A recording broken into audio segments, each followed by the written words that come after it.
Sorry about that. I lost you there. So I lost you right after you said, you learn something every day, and that there's just so much depth and breadth of healthcare that some of these younger folks, the younger consultants, just don't know. So it pays to have some of those leadership people who have the experience, who've done this a number of times. Most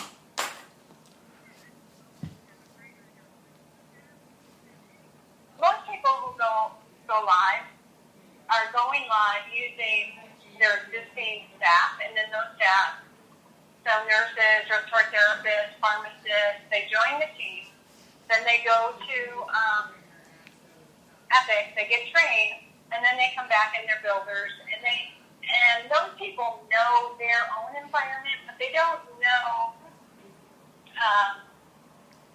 the software enough. And the analysts from Epic, they get trained, this is a dirty truth, about 2 months before the analysts that are for the project may get trained. So they have no depth at all. Wow.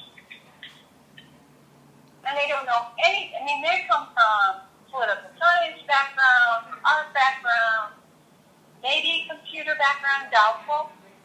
They don't know anything about, really little about software, and even less about medicine. Wow. Well, that's interesting. I didn't realize that. That's interesting. Well, let me. I want to shift gears. I want to ask you a couple different questions. I know you probably want to enjoy your drive instead of talking to me the whole time. All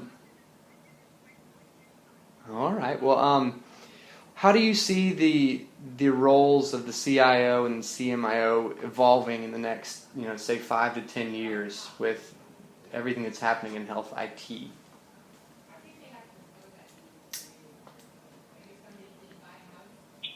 Well, I don't know. I know everything that's happening in health IT because I have, we all have our own view of the world. Mm-hmm.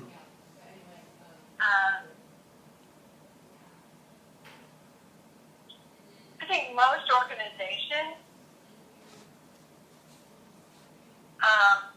when they think of a CMIO, they think of that person as seeing patients and like connecting with the IT group on a somewhat sporadic basis. So maybe it'd be like 60% time seeing patients and 40% time working with the build team. And I think that although people have done that for many years, that kind of does a disservice to both. It's hard to be fully committed to your practice and your patients and fully committed to making sure that IT is running smoothly in your organization, because there's always a fire drill in one of those areas. I think organizations would be much better off if they would invest in a CMIO who could transition from full-time practice.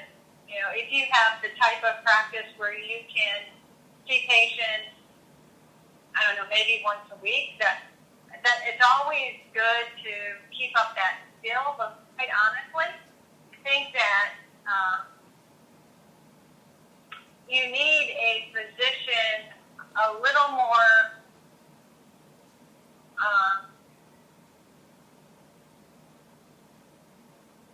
available and immersed in the IT world to make sure that what's being built is going to work for all physicians. Now, it's a challenge. So I did this transition in 2006. I started working in 2005 and really stopped practicing in 2006. And I needed to do that because the team needed greater direction. Again, the team is great, but they know their own siloed build and have their own siloed perspective. And having a physician leader who can bring some real world reality to the table to say, okay, yeah, I know this is better for this group of doctors, but it's not going to be best for all of the doctors. And we need a standard build. We need one way to do things because you can't maintain all this disparate build and processes in your system. So I think that the trend will be away from the 60-40 split and more, and I hope there is a more dedicated attention to having physician leadership as part of the IT team, and that will give a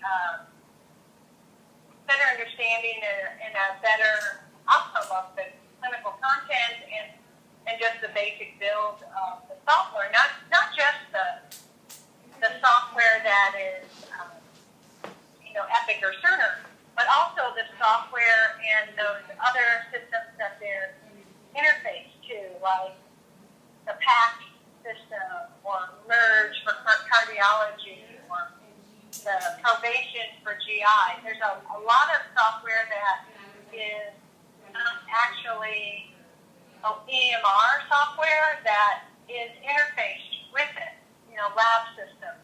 So I think that really helps. But if you only have a physician leaders, the CMIO, 20, 30, 40% of the time, it's hard to have them at the key meetings where decisions are being made that could positively or negatively impact the physicians or the patient or the rest of the health system.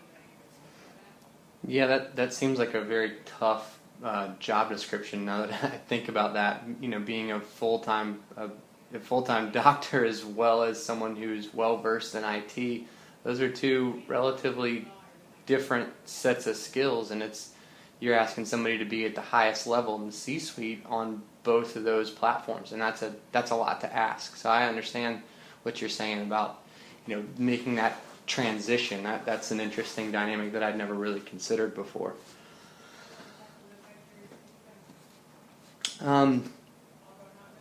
Okay, I'll wrap up with just the last one or two. Let's see. What are we talking about? Security, questions. What are some of the most critical questions when selecting a vendor for a new implementation? And these can be bullet points, or these can be, elaborate if you got a couple of them there.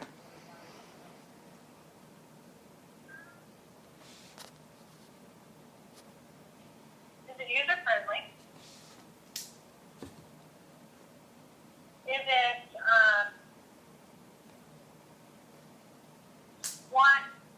what would you call it? What functionality is available? What areas of the healthcare system does it have a solution for? Is it built on a single platform? Is it totally integrated? Can I access my information from anywhere and how?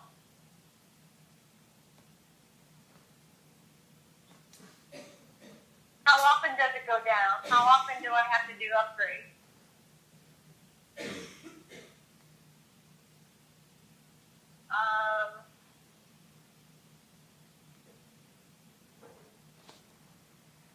What kind of support do I have? How much does it cost? How much does it cost after I've implemented? How much does it cost to have your support during implementation and after implementation? How much support do you give me during implementation? How flexible is the software? How much am I expected to customize it? What does it come pre-built, or do I have to build everything?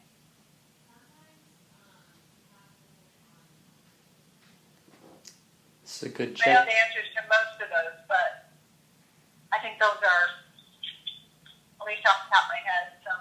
No, that's a great checklist. When you say is it integrated? What can you elaborate on that? What do you mean? Is it integrated?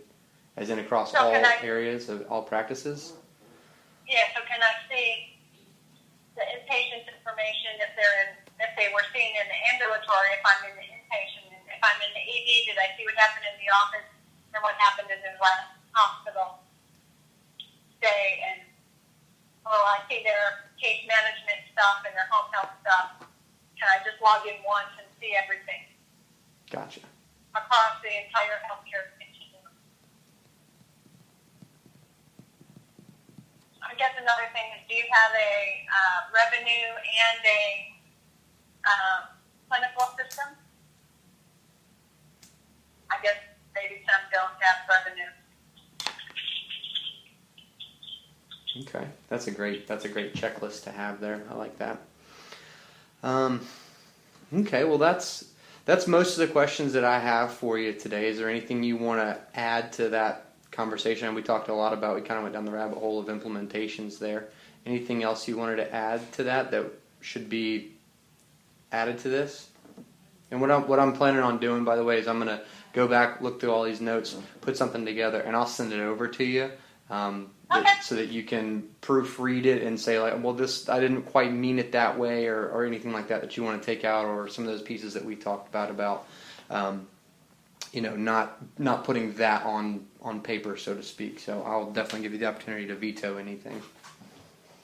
That sounds good. But I don't have anything to add. I did want to follow up with you about NYU. okay, yeah. So I